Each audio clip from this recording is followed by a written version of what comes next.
बंधु माने कौन आपण मैंने जानते जे सूर्यदेव को केउ प्रकार जल चढ़ा जाए एवं केउ प्रकार जल चढ़ा जाए नहीं, केउ प्रकार जल चढ़ाइबा द्वारा कौन सब असुविधा होता है। तो भगवान श्रीकृष्ण कहिसेंती सूर्यदेव को यही जल चढ़ाइबा द्वारा मनुष्यर आयु कम हो जाए। तो आसंतु जानिबा एही पौराणिक सत्यतार विस्तृति उपरे। बंधु माने थरे देवर्षि नारद भगवान श्रीकृष्ण पाखक आसिले एवं तांको पचारिबाको लागिले जे प्रभु सूर्यदेव को जल देवार कौन महत्व रही और सूर्यदेव को कहीं जल दि जाए, सूर्यदेव को जल देवा द्वारा क्यों फल मिलता है तथा सूर्य को जल देवार सर्वोत्तम विधि कौन अटे। समस्त कथा सुनिबा परे भगवान श्री विष्णु कहिले, हे देवर्षि आपण समग्र मानव जातिर कल्याण निमित्त उचित प्रश्न पचारिछंती। सूर्यदेव उपासना अत्यंत शुभ एवं फलदायी अटे। प्रत्येक मनुष्य को सूर्य को जल अर्पण करने उचित। हे देवर्षि मु आपण को एक पवित्र कथा सुनाउछि जहाद्वारा आपणकर सबु दुविधा समाप्त होइजिब एवं आपण को आपणकर सबु प्रश्नर उत्तर मध्य मिलिजिब। जी भी एही कथाटी को श्रवण करिब ताको 100 वर्ष जाए सूर्यदेव को जल देवार फल प्राप्ति हेब। सेथिपाई आपण एही कथाटी को संपूर्ण ध्यानर सहित शुणन्तु। बंधु माने भगवान श्रीकृष्ण सूर्यदेव महिमा वर्णना करबा पाई देवर्षि नारद को एक पवित्र कथा सुनाइबा आरंभ कले। तो एही कथारे सूर्य को जल देवार उचित विधि एवं अत्यंत शक्तिशाली सूर्यदेव मंत्र विषय जानिबा। सेथिपाई आपण माने मध्य एही कथाटी को अति ध्यानर सहित निश्चय शुणन्तु। एही कथाटी को शुणिबा मात्रे आपण मानकु मध्य सूर्यदेव को जल अर्पण करिबार फल प्राप्ति हेबा सहित भगवानंकर आशीर्वाद मध्य प्राप्ति हेब। तो आसंतु आरंभ करिबा एही पवित्र कथाटी को। भगवान श्रीकृष्ण कहिले, देवर्षि नारद प्राचीन काल रे गोटे नगरी थिला। सेही नगरी रे मनोहर नामक ब्राह्मण निजर पत्नी मायावती सह बास करुथिले। मनोहर शास्त्र ज्ञान रे पारंगम थिले किंतु से निजर ज्ञानर केबे भी सदुपयोग करुनथिले। से तांको ज्ञानर उपयोग केवल धन उपार्जन पई करुथिले। मनोहर निज जीवन रे केबे दान धर्म करिनथिले, केबे भी सूर्यदेव को अर्घ्य अर्पण करुनथिले। से अत्यंत स्वार्थपर और अहंकारी स्वभावर लोक थिले। भगवान श्रीकृष्ण कहिले, हे देवर्षि गोटे थर मनोहर वन रे जीवा समय तांको एक विषधर सर्प कामुड़ी देला जहाद्वारा तांकर मृत्यु होई गला। मृत्यु परे मनोहर को जमदूत जमपुर को नहीं गले। सेठारे जमराज मनोहरर पाप एवं पुण्यर मूल्यांकन कले एवं मनोहर को नरक को पठाई देले। मनोहर अनेक वर्ष जाए नरकरे दंड भोग कला एवं तापरे प्रायश्चित करिबा पई पुणी थरे तांको मनुष्य जन्म प्राप्ति हेला। मनोहरर द्वितीय जन्म एक गरीब शूद्र घरे हेला एवं द्वितीय जन्म रे तांको अत्यंत दुख भोगिबाको पड़िला। से सेठारे बड़ हेबा परे तांकर बापा तांकर विवाह एक गरीब युवती सहित कराई देले एवं से तार स्त्री सहित वन रे एक कुड़िया करी रहिबा पाई लागिला। विवाहर अनेक वर्ष परे भी मनोहर बा से शूद्रर कोनोसी संतान हेला नाही। सेथिपाई से आहुरी भी अधिक दुखी रहिबाको लागिला किंतु एतिकिरे तार दुख समाप्त हेला नाही। किछि वर्ष परे दैव जोगरे तार शरीर रे एक भयंकर रोग उत्पन्न हेला एवं से भयंकर कुष्ठ रोगरे पीड़ित होई गला। तार शरीर रे अगणित क्षत सृष्टि हेला आउ सेतिरु पूज पानी बाहरिबाको लागिला। एबे से शूद्र कोनोसी काम करि पारु नथिला एवं दिन सारा घरे पड़ी रहुथिला।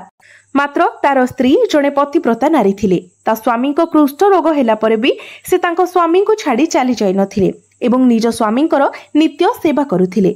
से तार स्वामी को ही परमेश्वर माने तार पूजा करुथिला एवं तार स्वामींक पई भोजनर व्यवस्था करुथिला। सेही शूद्र बहुत थर मन भितरे चिंता करुथाए कि केउ जन्मर पाप हेतु मते कुष्ठ रोगर जंत्रणा भोग करबाको पड़ुछि। एही भली सबुबेले चिंता करी से सबुबेले निराश और उदास रहिबाको लागिला। गोटे दिन तार घर को जने साधु महात्मा आसिले। से शूद्रर स्त्री से साधु महात्मांकर बहुत सेवा करबाको लागिला। जोंथरे प्रसन्न होई से साधु से शूद्रर स्त्री को वर मागिबा पई कहिले एवं से कुष्ठ रोगीर स्त्री कहिला, हे महात्मा मो पाई मो स्वामी ही सर्वस्व अटंती, अर्थात आपणको विनती करुछि कि मो स्वामी को आपण ठीक करि दियंतु, पूर्व भली निरोगी करि दियंतु। यह शुणी से साधु महात्मा कहिले, एही रोग तुम स्वामी को तांकर पूर्व जन्मर कारण पाई प्राप्त होइछि। यह विधिर विधान अटे। मु एथिरे हस्तक्षेप करि परिबि नाही। ईश्वर मनुष्य को तार पाप कर्मर दंड निश्चित भाବରେ ଦେଇଥାନ୍ତି। तेणु केही भी एथिरे बात पड़िबे नाही। किंतु मु तुमको यार उपाय कहि परिबि। एही रोगरु बंचिबा पई एथिपई केवल गोटिए ही उपाय अछि। तुमे निजर स्वामी को नहीं सूर्यदेवंक शरण को जाओ एवं सूर्यदेवंक तुमे नित्य उपासना कर। सूर्यदेवंक कृपारु तुमर स्वामी कुष्ठ रोगरु निश्चित भाବରେ मुक्त होइजिबे एवं ताकू कामदेव समान रूप प्राप्त होइजिबो। पुणी से साधु महात्मा से स्त्री को सूर्यदेवंक उपासनार विधि विषय कहले। से विधि को जानिबा परे से कुष्ठ रोगीर स्त्री निज स्वामी को साथी रे मिसी संपूर्ण निष्ठा और श्रद्धार सहित सूर्यदेवंक पूजा और उपासना कले एवं देखु देखु तार स्वामी किछि दिन मध्यरे ही संपूर्ण सुस्थ होई गले एवं से कुष्ठ रोगरु संपूर्ण रूप रे मुक्ति पाई गले। एबे सूर्यदेवंक कृपारु सुंदर रूप बलवान शरीर तथा धन संपत्तिर प्राप्ति हेला एवं से शूद्रटी बहुत धनवान होई गला। भगवान श्रीकृष्ण कहले, हे देवर्षि नारद, एबे मु तुमको सूर्यदेवंक प्रसन्न करिवार विधि एवं मंत्र विषय कहूछि, जहाको करिबा द्वारा मनुष्यर सब रोग नष्ट हो जाय थाए। से मनुष्य को उत्तम स्वास्थ्य एवं सुख समृद्धिर प्राप्ति होइथाए। प्रभु श्रीकृष्ण कहले, हे नारद, प्रत्येक दिन सूर्यदेवंक जल चढ़ाइबा एक एमिति नियम अटे जहाँ मनुष्यर जीवन में बहुत बड़ परिवर्तन आनी थाए। सूर्यर शक्ति एते अलौकिक अटे कि यह बिना समग्र धरित्री माता ध्वंस विध्वंस हो जाय पारे। सूर्यदेव प्रकाश, सकारात्मक, इंद्रिय संयमता, शक्ति आदिर देवता अटंती। सूर्यदेव को केवल जल चढ़ाइबा द्वारा सबु संकट दूर हो जाय पारिबो। संसारर समस्त संकटर उपाय सूर्यदेवंक निकटरे अछि। सूर्यदेवंक उपासना करबा द्वारा आत्मा शुद्ध होइथाय एवं मनोबल दृढ़ रहिथाय। सूर्योदय समय सूर्यंकर किरण रे वातावरण पवित्र और सकारात्मक हो जाय थाए। जदि प्रत्येक दिन स्नान करी सूर्यदेवंक मंत्र उच्चारण करी जल चढ़ाइब ताहाले एहार अनेक फल प्राप्ति होइथाए। जातकरे अन्य ग्रह मानक भली सूर्यंकर शुभ एवं अशुभ स्थिति रे रहिबा द्वारा जीवन उपरे भी एहार शुभ अशुभ प्रभाव पड़ी थाए। जातकरे सूर्य शुभ स्थान रे रहिले मनुष्य को समाज रे भरपूर मान सम्मान, जश और प्रसिद्धि मिली थाए। किंतु जातकरे जदि सूर्य अशुभ स्थिति रे रुहंती तेबे एहार विपरीत परिणाम मिली थाए। सेथिपाई जातकरे सूर्यंकर स्थिति मजबूत करबा को हेले ज्योतिष शास्त्र किछि एमिति जिनिस विषय रे कुहा जायछि जाहाको पानी रे पकाई सूर्य को अर्घ्य देले शुभ परिणाम प्राप्ति होई थाए। किंतु बंधु माने किछि मनुष्य सूर्य को जल देवा समय बहुत भूल करि बसंती। सूर्य को जल से देवा समय महत्वपूर्ण नियम गुड़िक पालन करती नहीं। भूल पद्धति रे अर्घ्य दे सूर्यदेव को अपमानित करबा उचित नुहे, नचेत मनुष्य को अनेक कष्टर सामना करबा को पड़ी थाए एवं एथि सहित केवल सूर्यदेव को जल देले फल प्राप्ति होई न थाए। सूर्य को जल देवा समय नियमर मध्य पालन करबा उचित। से सबु नियमर पालन करी सूर्यदेवंक मंत्र जप करबा भी आवश्यक अटे। तापरे जाई सूर्यदेवंक जल देवार फल मनुष्य को प्राप्ति होई थाए। शास्त्र अनुसारे सूर्यदेव असंतुष्ट हेबा परे मनुष्यर बुद्धि नष्ट होई जाय थाए एवं ताकु चारिआडे अपमानर सामना करबा को पड़ी थाए। एही व्यक्तिंक आखिरे रश्मि दुर्बल हेबार संभावना रही थाए एवं तांको उच्चिष्ट भोजन प्राप्ति होई थाए। फलस्वरूप व्यक्तिर विद्या मध्य नष्ट हो जाय थाए। तांकर स्मरण शक्ति दुर्बल हो जाय थाए। पिता पुत्र मध्य अकारण रे विवाद हेबाकु लागि थाए। सूर्यदेव क्रोधित हेले से व्यक्ति उपरे खराब दोष लागि थाए एवं ता हाथ रे अजाणतरे बहुत भूल मध्य हो जाय थाए। सेथिपाई से व्यक्ति अनिष्ट कार्य करी सूर्यदेव को क्रोधित करबा उचित नुहे। भगवान श्रीकृष्ण कहिले, हे देवर्षि नारद, सर्वप्रथमे सूर्यदेव को अर्घ्य देवार अर्थ विषय कहूछि। सूर्य को अर्घ्य देवार तात्पर्य एहा जे सूर्यदेव को भक्ति भावरे जल अर्पण करिबा।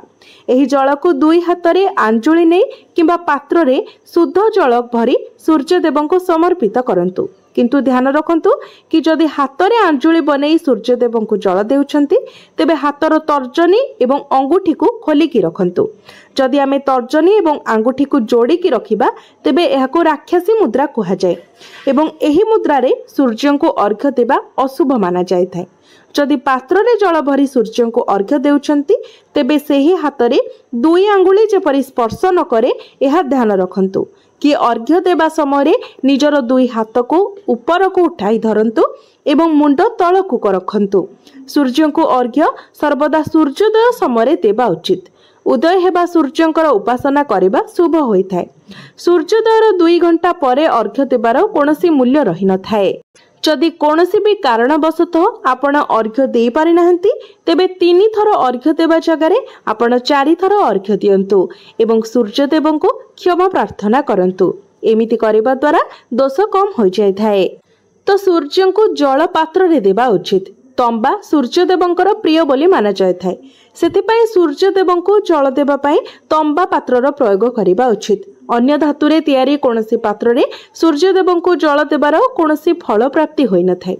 परमात्मा सूर्य को जगतर प्रकाश करिबा, संचालन करिबा, निजर तेजरे शरीर रे ज्योति प्रदान करिबा तथा अन्न पाचन करिबार कार्य प्रदान करिसंती। एही कारणरू तंबा पात्र रे रखिथिबा जल को ग्रहण करने द्वारा व्यक्ति को पेट रोगरू मुक्ति मिलता है। तंबा पात्र रे गंगा जल किंबा पवित्र नदीर जल किंबा शुद्ध जलर प्रयोग करंतु। मात्र खाली जल रे अर्घ्य अर्पण करबा उचित नुहे। जल पात्र रे जल सहित नाली फूल, रक्तचंदन और अक्षत निश्चित भाव में रखंतु। आपण चाहिए जल रे अल्प घी, महू, क्षीर बा गुड़ इत्यादि पकाई पारिबे। सूर्यदेव को अर्घ्य देवार उचित समय हेउछि अर्थात प्रातः काल रे सूर्य लाल रंगर देखा जाउथिबा समय अर्घ्य अर्पण कले सर्वश्रेष्ठ फल प्राप्ति होइथाए। जदि कोनोसी मनुष्य सूर्यदेव को अर्घ्य देवार संकल्प नहीं थाए तेबे ताको केबे भी भांगिबा उचित नहे। एमिति करिबा द्वारा सूर्यदेव असंतुष्ट होई जाइथांती। तो बंधु माने भगवान श्रीकृष्ण सूर्यदेव को जल देवार मंत्र विषय कहिले जार उच्चारण निश्चित भाव में करबा उचित। तो सही मंत्रटी एही प्रकार अटे। ओम घृणी सूर्याय नमः। एही मंत्र को आपण जप करी उच्चारण करी सूर्यदेव को जल अर्पण करंतु। एहा द्वारा आपणक जीवन रे थिबा दारिद्र्यतार अंत होइथाय एवं आपणको समस्त प्रकार सुख समृद्धि मध्य प्राप्ति होइथाय। प्रभु श्रीकृष्ण कहिले, हे देवर्षि नारद, सूर्यदेवंकर महिमा अपरंपार अटे एवं प्रत्येक दिन समस्त मनुष्य तांको कृतज्ञता देवा उचित। किंतु मुख्य रूप से रविवारटी को सूर्यदेवंकर दिन बोली माना जाय थाए। सेथिपाई जातकरे सूर्य दोष दूर करिबा पाई रविवार दिन विशेष रूप से सूर्य देवतांक पाई उपासना करिबा उचित एवं सूर्यंक सहित जड़ित वस्तुर दान करिबा उचित। जेमिति कि तंबा, गहम, गुड़, चंदन किंबा हलदिया रंगर वस्त्र इत्यादि। एई सब वस्तु गुडी को आपण रविवार दिन दान करबा द्वारा आपणकर सब दुखर अंत होइथाय।